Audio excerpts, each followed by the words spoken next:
semuanya, perkenalkan nama saya Dewi Irawan. Saya D3 Farmasi Fakultas Universitas Pekalongan. Di sini saya akan mempresentasikan mengenai pengamatan dan identifikasi mengenai suspensi dan reformulasi. Sekian dari video saya. Di sini saya akan share mengenai PPT suspensi. Sudah. Suspensi disusun oleh Bilia Irawan, NPM 11206941, semester 2, Prodi D3 Farmasi Universitas Pekalongan, tahun ajaran 2021.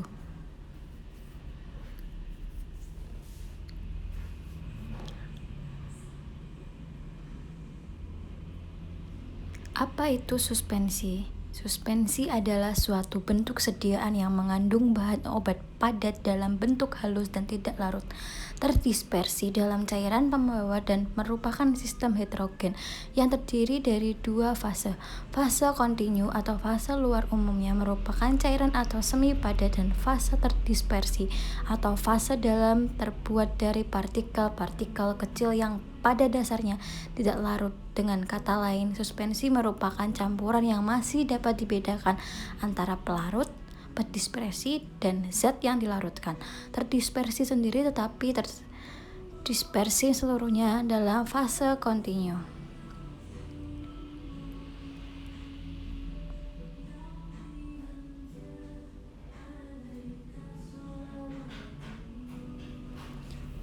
Kenapa dibuat dalam bentuk suspensi? Ada beberapa jenis obat-obat tertentu yang tidak stabil secara kimia bila ada dalam larutan tapi stabil dalam suspensi, sehingga dibuat suspensi oral untuk menjamin stabilitas obat. Beberapa pasien, terutama pasien anak, lebih suka obat dalam bentuk cair, sirup, suspensi, atau emulsi daripada bentuk padat. Pasien untuk menelan obat. Pemberian dosis takaran obat dalam bentuk cair lebih mudah daripada bentuk padat, terutama untuk pasien anak-anak, dan menghilangkan atau menutup rasa tidak enak atau pahit dari jenis-jenis obat tertentu, misalnya chloramphenicol yang rasanya sangat pahit. Bila dalam bentuk suspensi ada tambahan zat pemanis lainnya sehingga disukai anak-anak.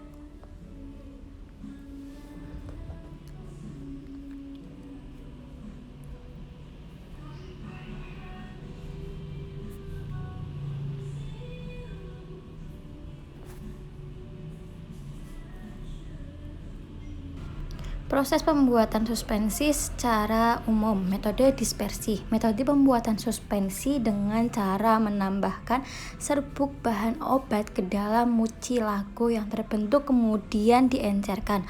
Dalam hal ini, serbuk yang terdiri harus terdispersi dalam cairan pembawa, umumnya adalah air atau NaS 1996.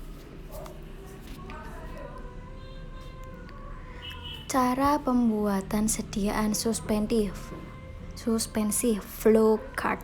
Semua bahan ditambahkan dengan perhitungan yang tepat. NaCmC dilarutkan di dalam air panas 20 kalinya, diaduk hingga larut dan mengembang. Asam mefenamat dilarutkan dengan propilenikol dan pengawet, digerus et homogen. Campurkan asam mefenamat, ditambahkan sedikit demi sedikit ke dalam NaCmC sambil diaduk homogen. Ditambahkan sukrosa yang telah dihaluskan. Sediaan dimasukkan dalam bentuk botol, ditambahkan aquade sampai tanda batas, dikemas dan diberi etiket. Dilakukan uji evaluasi.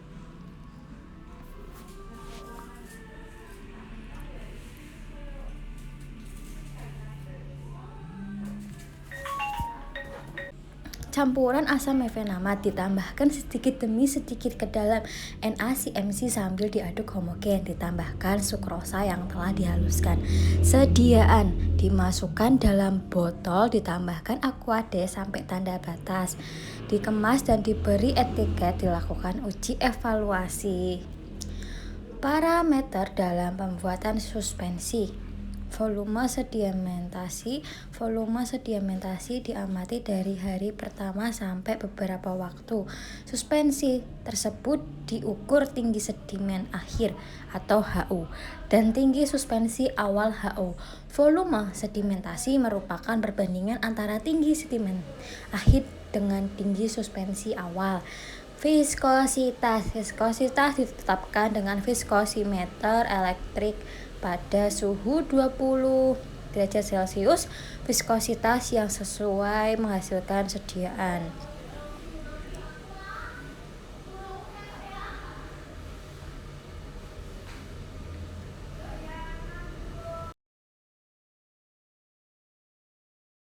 Suspense yang baik karena sediaan jadi lebih mudah dituang.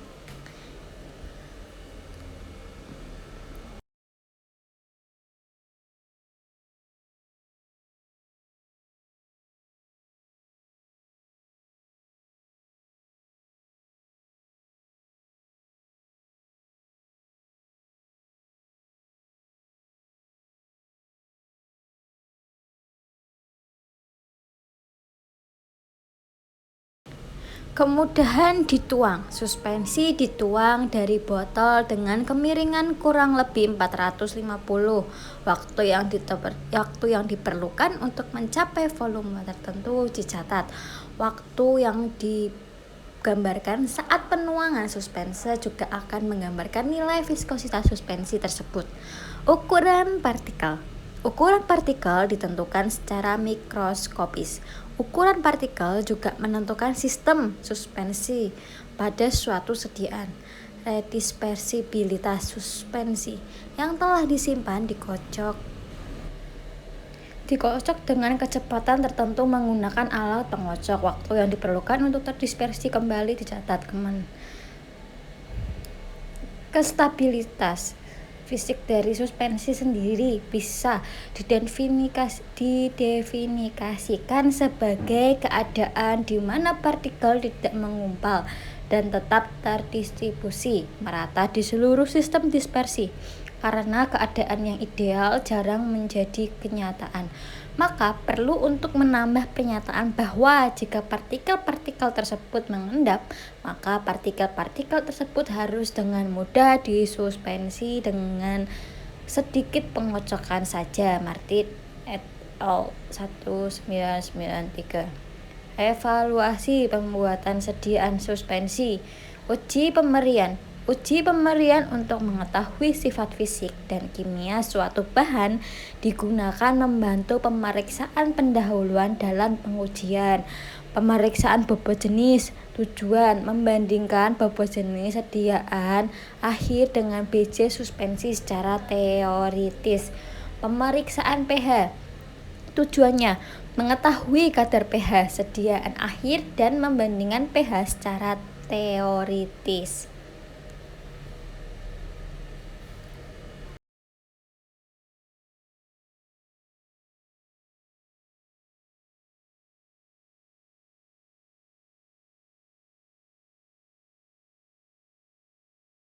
Volume sedimentasi. Tujuannya untuk mengetahui volume sedimentasi pada sediaan akhir dengan membandingkan dengan teori volume sedimentasi.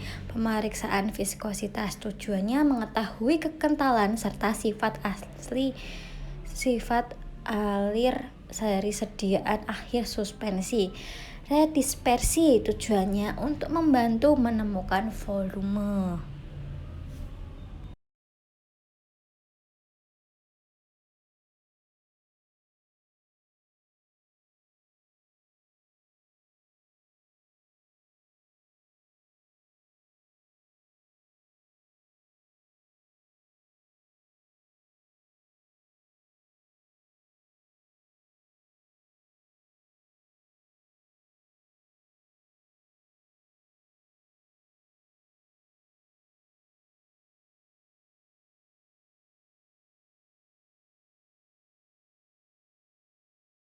Volume pengendapan mengatur fosil dan susunan partikel. Nah, sekian presentasi dari saya, Bilya Irawan. Fakultas Farmasi D3. Apabila ada salah-salah mohon dimaafkan. Untuk ibu dan kakak Asdos, mohon maaf apabila ada salah-salah kata, dan salam mempresentasi.